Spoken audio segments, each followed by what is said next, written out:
Welcome to Project 24 Podcast, Beyond the Surface. I don't ever slow up, no I don't take shit. I got no love for the fakeness. If you wanna play tough and wanna hate this, I'll always show up. I don't ever slow up, no I don't take shit. I got no love for the fakeness. If you wanna play tough and wanna hate this, I'll always show up and make a statement. I don't ever slow up, no I don't take shit. I got no love for the fakeness. If you wanna play tough and wanna hate this, I'll always show up and make a statement. Everything I do so instinctive and so passionate. Every word I move so descriptive like an adjective. I got a vendetta against people who patented being negative when you should be getting after it.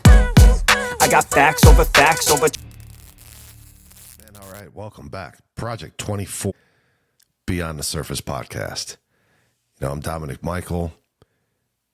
Today, we're going to dive into a subject that really, I really believe affects us all. It's whenever you're navigating through a world that can sometimes feel harsh, filled with manipulation, judgment, lies, negativity. You know, I want to start exploring how we can respond to these influences and respond with compassion, a deeper connection to spirituality, a commitment to self-love, self-care. And if you ever felt overwhelmed by the negativity around you, drained by difficult, argumentative people, or uncertain, in a sense, how to protect your peace, how to protect your energy, I'm going to tell you what, this episode is definitely for you, because I really want to go deep, reflecting on practical ways to stay strong, rooted and aligned with our true selves, and connected with spirituality, the bigger picture, right? So I want to start with the foundation of recognizing manipulation and negativity in our lives. We all encounter situations where people try to sway our thoughts, sway our perception for their own benefit, or when someone's negativity seems to really linger in our minds long after the conversation is over, and y'all know what I'm talking about. You know, manipulation can take many, many forms. Sometimes it's very subtle, guilt-tripping, guilt-mongering. Someone makes us feel responsible for their emotions or decisions. I am not responsible for how you feel. Those are your feelings, and your feelings are based on your perception. And other times, it's more with people pressuring us to do something that just doesn't feel right. That intuition, that gut is like kicking in, and you're like, man, this just doesn't feel right. Recognizing these influences, these things around us, is the first step to really starting protecting our well-being. You know, one sign of manipulation is feeling drained or confused after you have a conversation or interaction with somebody.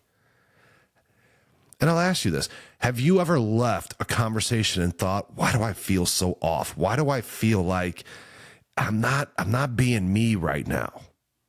That's a key moment to really take a pause, check in with yourself, because when something doesn't align with you or your values, it often means that someone else's words or their energy, right, are clashing with our values, our boundaries. Consider a time when you may have been in a situation that felt off, or you got off the phone call with someone and you were left with feeling uncomfortable. If you're reflecting on one now, try to pinpoint what it was about that interaction that left you unsettled.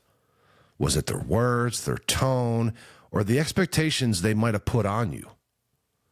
You know, I always go back to my user manual, my Bible, and Matthew 10:16 comes to mind. Because when Jesus instructs us to be wise as serpents and harmless as doves, we're called to be aware, to recognize manipulation without allowing it to change who we truly are.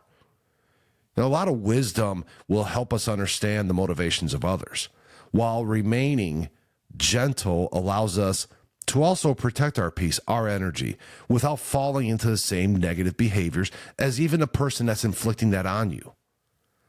So, how do you get to this wisdom? How do you get to this knowledge? I found it for myself that one way is through prayer, meditation.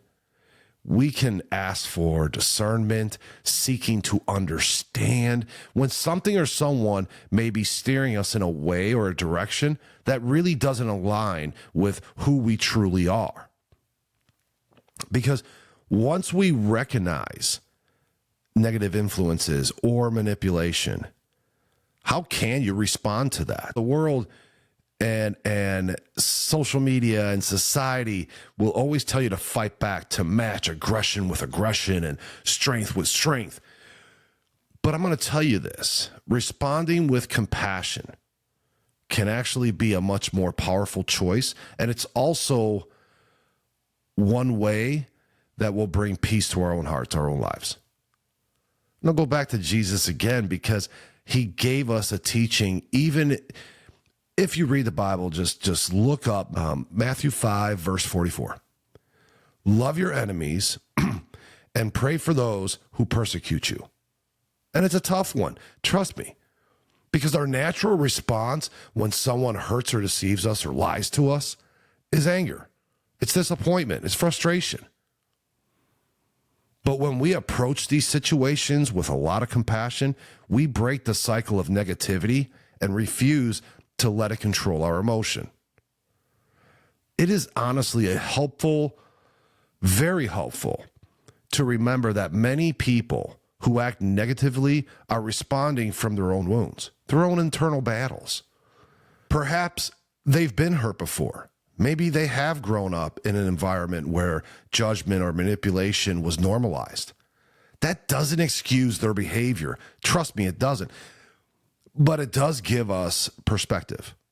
When we see others' actions as a reflection of their own struggles, I'll tell you, I find it so much easier to respond with kindness than anger or retaliate against them. Think about this for a moment. Think of someone in your life who tends to be critical or unkind. And instead of taking their words to heart, very personal, what if you tried to see beyond them? What if you asked, what might this person be dealing with that I may not know? And by choosing compassion, we create a space. We're no longer absorbing their negativity. I'm not taking that shit personal. We're simply observing it, understanding it, and choosing not to let it affect us. You know, you flip over from Matthew to Romans, and you look at Romans 12, verse 21. Paul reminds us not to be overcome by evil, but overcome evil with good. You know, this verse always encourages me to stay grounded in my values and act with love, even when it is damn difficult. So then you go from that and you move to a more powerful tool for resilience, right? And that's self-love. And I'm big on speaking to self-love. It isn't just some, buzzword right now, and it's a hot topic, but it'd be a concept that we use to feel good about ourselves. It's a commitment to honoring who we are and protecting our well-being. I'm going to tell you this. Self-love is very essential because it does act as a shield. It shields us from negativity. It shields us against any kind of evilness, hatred. When we know our worth, I'm going to tell you this, when you honestly really know your worth, we're not affected by others, their opinions or attempts to even bring us down. We don't entertain that. But cultivating self-love does take time and intention. You have to set the intention to create a self-love journey and stay committed to it. Because one foundational step to it is setting strong boundaries, really setting boundaries. And it doesn't mean shutting people out or becoming closed off. To me, it really means deciding what kind of energy, what kind of people, what kind of vibe do you want to allow in your life. And you also have to remember the power of no, because it also means saying no when something doesn't feel right, and then saying yes when something aligns with our values. You can read any portion of the Bible and ones in Proverbs where we're reminded to guard your heart, for everything you do flows from it. This is a reminder that protecting our inner peace is very vital. So when you start protecting that inner peace, and it's a very vital means. Because I really want you to think about areas in your life where you may need stronger boundaries. You know, it could be a relationship or a friendship that really drains you, or a situation where you're often asked to compromise your values, go against with what you believe. And when you look at self-love, it involves recognizing these areas and making intentional choices to protect our heart and mind. So let me ask you this. What are some small ways you can begin setting boundaries in your daily life, whether it's work, personal? I mean, it could be as simple as limiting time with some people, or setting aside quiet time each day to recharge. Because I'm going to say this, a significant part of navigating the world with compassion is really understanding that many people really carry some deep emotional wounds. And these wounds often influence how they act. And some of them, it leads them to being judgmental, angry, manipulative. Consider a situation where someone may have acted negatively toward you. Rather than seeing their actions as a direct attack against you, try seeing it as an expression of their own hurt. They're dealing with so much inside, so many wounds, so many past issues they have that they've been carrying around for a long time. They're just reflecting what's inside of them onto you. If a friend or a family member criticizes you or belittles you, it may be that they're projecting their own insecurities. And when you understand this, we can step back emotionally. We're recognizing their actions as a reflection of their own struggles rather than what we believe we're worth. This doesn't mean you allow any kind of harmful or hurtful behavior. It doesn't. But it does mean you can approach others with patience and choosing compassion while still maintaining our boundaries. You know, I want to kind of migrate to becoming more spiritual and having a self-loving life. So how does that look? How can you put things in the practice that you will be able to carry this every single day? And one, I'll tell you, is to really start each day with reflection. And if you're in a faith base like I am, personal relationship with Jesus, I start each day with a prayer. Begin by asking for guidance to navigate challenges and ask the universe, God, Creator, Jesus, to give you that love and wisdom. I always reflect the Psalms. I always reflect the Proverbs. And there was one in Psalm 46:10, which tells us, be still and know that I am God.